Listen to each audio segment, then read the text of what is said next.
এটা তো যেটা স্কলারশিপের ব্যাপারে আমরা বারবার স্টুডেন্ট যারা রিপ্রেজেন্টেটিভ আছে বিভিন্ন স্টুডেন্ট সংগঠনের, তারা যখনই এসছেন আমরা তাদের সঙ্গে আলোচনা করেছি, এটা ব্যাখ্যাও করেছি। পোস্ট মেট্রিক যে স্কলারশিপ, সেটার টাইমলাইন 6 টাইমস বিভিন্ন ছাত্র সংগঠন এবং শিক্ষা প্রতিষ্ঠানের রিকোয়েস্টে এক্সটেনশন করা হয়েছিল, এবং 2023-24 সালের যেটা স্কলারশিপ সেটা টাইমলাইন এক্সটেনশন হয়ে 24-25 ফিনান্সিয়াল ইয়ারে চলে আসে।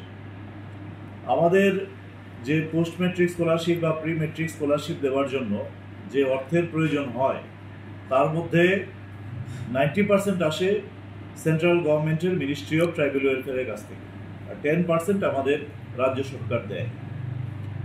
তো আমাদের এই যে সেন্ট্রাল গভর্নমেন্টের যেটা অর্থ রাশি, সেটা আমরা বরাদ্দ পেয়েছি সেপ্টেম্বর মাসের 9 তারিখে, এবং সেই 9 তারিখে এটা সরাসরিভাবে ট্রাইবাল ওয়েলফেয়ার ডিপার্টমেন্টের কাছে তো আসে না, সেটা আসে আমাদের স্টেট ফাইন্যান্স ডিপার্টমেন্টের কাছে। তো স্টেট ফাইন্যান্স ডিপার্টমেন্ট থেকে অ্যাপ্রুভ করিয়ে, ট্রাইবাল ওয়েলফেয়ার ডিপার্টমেন্ট থেকে সাব এলোকেশন করিয়ে ট্রেজারিতে পাস করানো অবধি আমরা 18 তারিখের মধ্যেই সবগুলো কাজ করে নিয়েছি। তাও 9 তারিখে আমরা পাওয়ার পরে 18 তারিখের মধ্যে মাঝখানে 3টে ছুটির দিন ছিল, আমাদের স্টাফেরা এক্সট্রা পরিশ্রম করে এটাকে তারা সবাই মিলে সহযোগিতা করে ট্রেজারি থেকে যে কাজটা সেটাকে তারা করিয়েছে। তো ট্রেজারি ক্লিয়ারেন্স হওয়ার পরেও মাঝখানে একটা লেয়ার থাকে, সেটাকে বলে স্টেট নোডাল অ্যাকাউন্ট।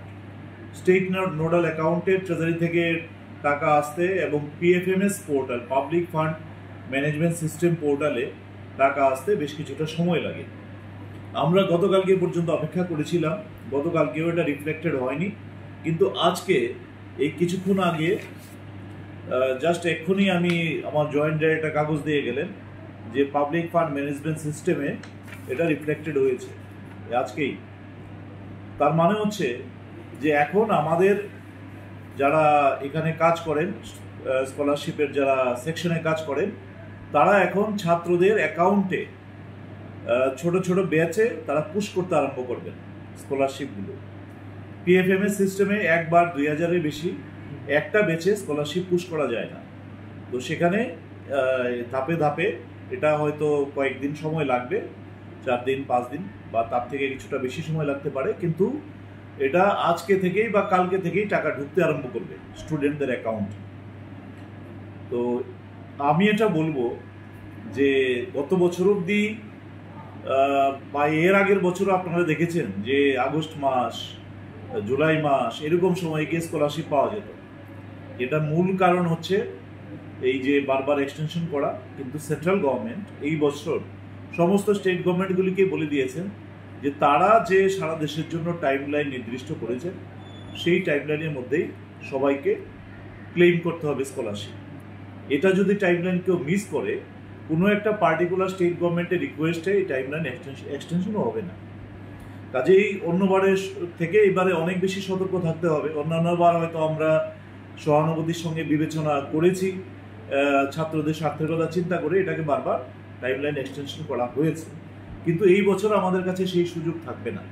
কাজেই ছাত্রছাত্রী যারা আছে, আমি বলবো যে স্কলারশিপ তাদের কাছে একটা ভাইটাল জিনিস, কারণ ত্রিপুরার মধ্যে গরিব অংশের মানুষেরই বসবাস বেশি, সেই ক্ষেত্রে স্কলারশিপটা অন্তত ভাইটাল।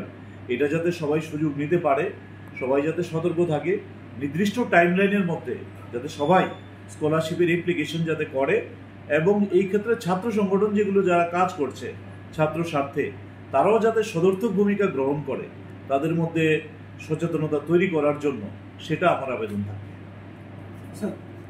টিআইএসআর তারা তো প্রটেস্ট করতেছে, এই ব্যাপারে কি বলবেন? প্রটেস্ট করা তো যে কোনো ছাত্র সংগঠনের অধিকার। তারা যদি আমাদের সঙ্গে কথা বলতে চান, নিশ্চয়ই আমরা সবসময় কথা বলেছি। ওনারা যদি প্রতিনিধি কথা বলতে চান, নিশ্চয়ই আমি কথা বলবো, এবং আপনাদেরকে যেটা আমি ইনফর্ম করলাম সেটাও তাদেরকে ইনফর্ম করবো। আজকে থেকেও কিছু ঢুকতে পারে। পিএফএমএস সিস্টেমে আমরা যখন পুশ করব তারপরে একটা টাইম লাগে, তো সেটা আজকে থেকেও স্টার্ট হতে পারে। ধরুন আমি বলি এটা সিস্টেমটা এরকম যে পিএফএমএস সিস্টেমে আমরা যদি একসঙ্গে 2000 পুশ করি, দেখা যাবে যে 500 আবার এটা ব্যাক করে চলে এসছে।